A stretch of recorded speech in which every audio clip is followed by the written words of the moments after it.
I said I wish that we could stay here, but I fear our time has come. We could ride out in the darkness, chasing the rising sun. We gotta pack our bags this instant. We're heading southbound to the next town. And if we arrive there so safely, baby, you could lay me down. What's up? This is Jared from the Dirty Heads, and you are listening to officialfanclub.net. Any Port in a Storm is a huge success, and I see the band has an interesting chronology in recording and the final release of the album. It was several years in the making. What was the experience like having to divest with the label at the time while the album was partially complete? It was a little difficult because we're young and we get signed to this major label, and that gets your spirits very high, and then you get dropped from this label, and then that makes your spirits very low. You know, like there's very high. Like I feel like in this industry that the extremes are, or the highs and lows are very extreme sometimes, because it's such a tough industry to get in. Once you can get to a place where you're comfortable, that's really key. But I don't know.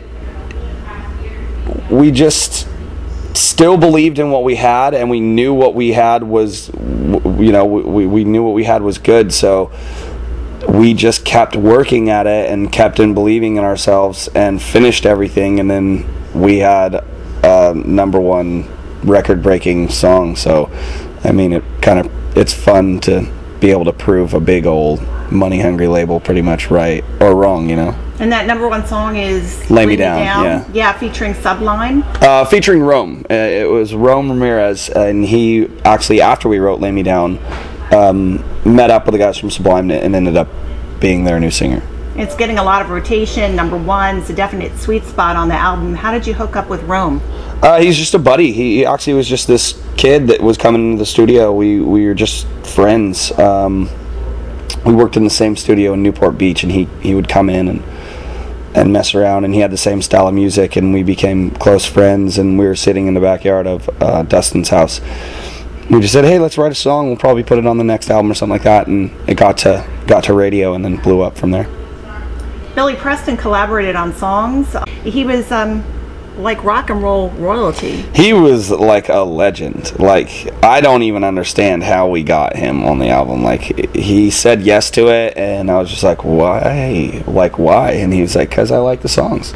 And he said they're good songs. And for him to just acknowledge us, and for him to actually enjoy, for him to acknowledge us is huge to me. And then for him to like our songs enough to want to play on it, I mean, is huge. He doesn't have to play on anything he didn't want to, you know. It's not like he needed the money or something, you know. So he had to see something there, hear something there, and to be able to meet him was just, you know, a dream come true, and pretty much an honor. As a hip-hop band, it's pretty popular technique to use samples in songs, and listening to the album, I didn't pick up on any samples. Do you use samples? Yeah, there's a couple songs where we run samples. Neighborhood is an old reggae sample that's the chorus. Check the Level has horn samples in it. I love samples. I love old hip hop and new hip hop when people sample a lot, you know, and that's kind of the heart of it. But using samples in a good way is great. Using samples in a bad way, some people abuse it and the samples are terrible. But, you know, the Beastie Boys got it right, Rick Rubin got it right, a lot of Kanye West gets it right, a lot of, you know, Gangstar got it right, like a lot of Tribe Called Quest got it right. I think Tribe Called Quest, out of all bands, got sampling right. A lot of hip hop bands sample and stuff, and so it's fun, and it adds you know, it adds something different, because we're not just purely a hip-hop band. We have rock and reggae, and we also run samples and stuff like that, because we have songs where we play and there's nothing at all, it's just live, and then we have songs where it could be almost all samples with just our percussion, you know, our 3 guys, bass, drums, and percussion playing on it. The Dirty Heads has been labeled as California hip-hop, but as you just mentioned, there's rock, there's reggae, there's a unique sound to the band, and one of the subtle elements I heard on some of the tracks, like Insomnia, was a jazz infusion, kind of a Miles Davis style of a trumpet almost. What would you say contributes to the uniqueness of the Dirty Heads? That we set out not not putting a lot of boundaries on our music. We didn't want to be too eclectic to where it doesn't make sense and it makes people confused, because there's bands out there like that. But we wanted to find, like our style when we started out was mixing, music. So when somebody has an idea like, hey, let's do this, let's do that, we don't shoot it down. We go out with an open mind, and sometimes things work. Because I kind of was against that horn and Insomnia. I was like, oh, I don't know, this is weird. And we sent it out, and then it came back, and I was like, that's genius, that works. So if it feels right, then go with it. On the subject of insomnia, the song has an overt message about drugs and substances. What is the message of the song? Is it about partying, or is it anti-drug, or is it about not being able to sleep? It's definitely not anti-drug. It's pretty, and it doesn't have that deep of a meaning. It really is just about a spot in Dustin's life where he couldn't get to sleep, and he would try everything. He would smoke pot, he would take a couple pills, and he would drink some beers. It wasn't the fact that he was doing all those things at one time. We've lost friends to drug abuse, so a lot of people also have. So it's not like he's like, oh, go take a bunch of pills and drink a bottle of wine and smoke a blunt, but to a certain extent that's what he was doing, and that's what we write about. We don't sugarcoat anything, we don't lie. We were writing about life, and I still, to this day, I don't go to bed till like 4 o'clock in the morning, but my job lets me, because I can get up at 1 o'clock or something like that. So it was just bottom line about not being able to sleep and being stressed out and just not being able to get to bed, I guess. Jared, you just mentioned you lost a lot of friends to drugs, and then recently, on the news front, Amy Winehouse, was lost to alcohol, and then just this past week, Mikey Welsh, former bassist of the band Weezer, both deaths due to drugs and alcohol. At least the toxicology report had contributed to that on him. What was your reaction to their deaths, and how does a musician living a rock star lifestyle survive the drug culture? It's sad. We've lost. I wasn't close with any of them. But it's still a bummer. Just don't get into pills too much. And everything in moderation. I feel like people get into it. I feel like certain people get into being a musician or being a celebrity to be able to abuse drugs and do that. That's the cool thing to do, or that's how it should be, or maybe they actually just have a problem. I don't personally know.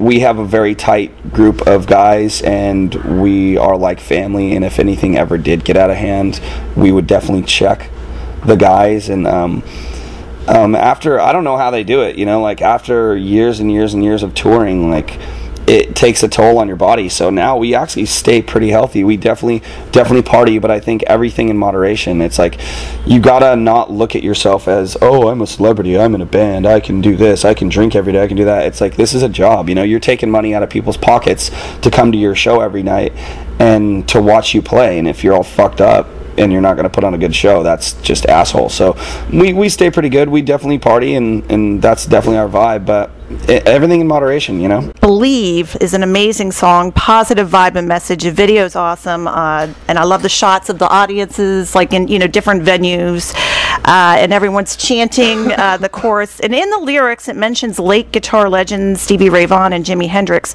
If you could bring back from the dead one late music legend to record with you or go on the road with, who would that be? Oh, that's the best question I've ever been asked. Oh, that's too hard. That's that's too much. You can't. That's like a mean question almost. Because what? I feel like I'm gonna hurt so many. Oh my God! You can't say Freddie Mercury. No, it wouldn't be a Beatle. I mean, I love the Beatles, but it wouldn't be one of the Beatles. I'm a huge Zeppelin fan, and both those guys are still alive. So, gosh, it might be Jimi Hendrix. I mean, Freddie Mercury would be rad, but all I would do is want him to sing. I wouldn't even sing on the songs. I would just produce it or something because he's so amazing. I would want somebody that like plays guitar or plays, probably that plays guitar. So I'll stick with Jimi Hendrix. That's good. Okay, another kind of fun question. Taylor Swift or Katy Perry? If you had to go on tour with a pop diva, who would you pick and why? I would pick Taylor Swift because she writes her own shit. She plays instruments. She's and I don't want to admit it, like there's like a couple of her songs that they're so well written, even though they're about 15-year-old girls sitting on the bleachers and wearing skirts and sneakers, but they're just so well written that it blows me away. And she's just very talented, so I would say Taylor Swift. Jared, what do you think of some of the new music applications coming out today, like Pandora and Spotify? Do these tools support the bands, or are they new Napsters overriding the mechanisms or overriding the artist's royalties, essentially ripping off the artist's music? There's no going back from what's happened in the industry and downloading and all that. So there's no going back. So if there's another way for people are going to burn your shit anyway, so if there's another way for them to hear it, good, because they might become such a fan that they'd rather support you and buy it. So it is what it is. It doesn't bother me. We grew up in that generation. It wasn't like, we're some old guys and we were making all of our money and then all of a sudden Napster came along and stole all our money. It was like we grew up as a band in the download era, so it's never really affected us, or we've never really thought about it. We just make sure people come to our shows and make sure our fans are happy. What do you think of the surfing in Fort Lauderdale? I literally have never been surfing in Fort Lauderdale. So, but I mean, I have a lot of friends that travel a lot surfing, and I guess it's kind of shitty. Do you have a personal message you'd like to impart to your fans? No, just come to the show and treat each other good and have a good time. Well, thanks a lot, Jared. Thank you. I said I wish that we could stay here, but I fear our time has come. We could ride out in the darkness, chasing the rising sun. We gotta pack our bags this instant. We're heading southbound to the next town, and if we arrive, there's